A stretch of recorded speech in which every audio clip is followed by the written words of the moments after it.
Hi, I'm Claude and welcome to the Crux, the place where news, topical issues and satire meet and instantly dislike each other, making everyone around them really uncomfortable.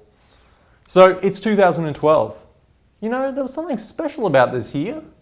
What was it? Oh yeah, I remember now. It's one of the years that the world's going to end. Bummer. And all because of this Mayan calendar, which I must say has to be the most talked about calendar since my 2005 Cheese of the World event calendar.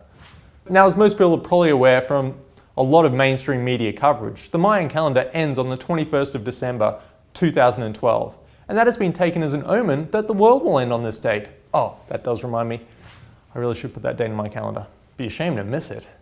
The Mayan calendar is a circular-looking beast of a timekeeping device.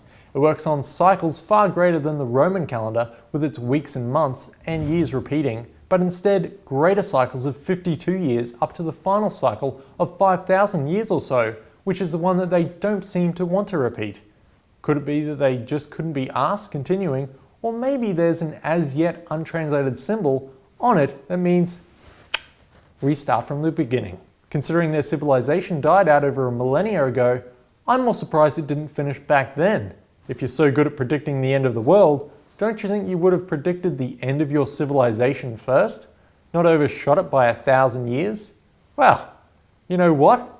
Just doing some portending here and looking at the calendar, I see that our entire civilization is going to end pretty soon. I was going to extend the calendar this week, but now I think I might just go get wasted on some fermented cocoa beans. So the word from the saying is that the world will not end on the 21st of December. But as we draw closer to the date, the hype will no doubt increase to a feverish pitch, driving their sanity right out of us.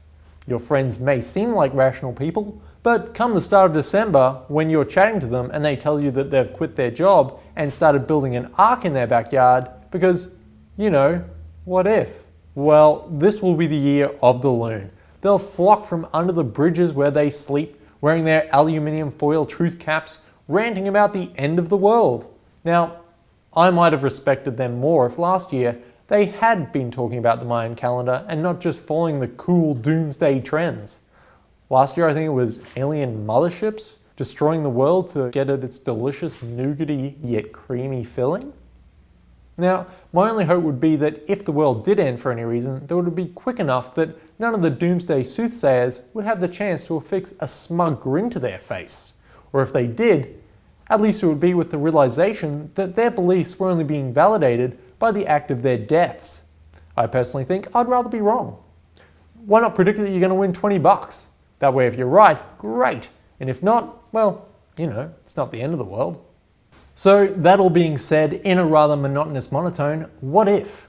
Well, in the true spirit of what if, here's some tips for making the most out of your doomsday year. First off, you'd be a fool not to use up all your sick days before the 21st, so get in there while you can. And also get started on that doomsday bucket list. You don't want to leave something like that too late and end up having to wait in a queue to make out with Scarlett Johansson. Besides, by November, the list just becomes a damning indictment of how little you've done with your life. You might kill yourself just from the shame alone. And the final tip, if on the very slim chance that we don't all die alone, make sure to get a date. Not very cool hanging out with your parents playing Scrabble just as the world ends. That's the Crux.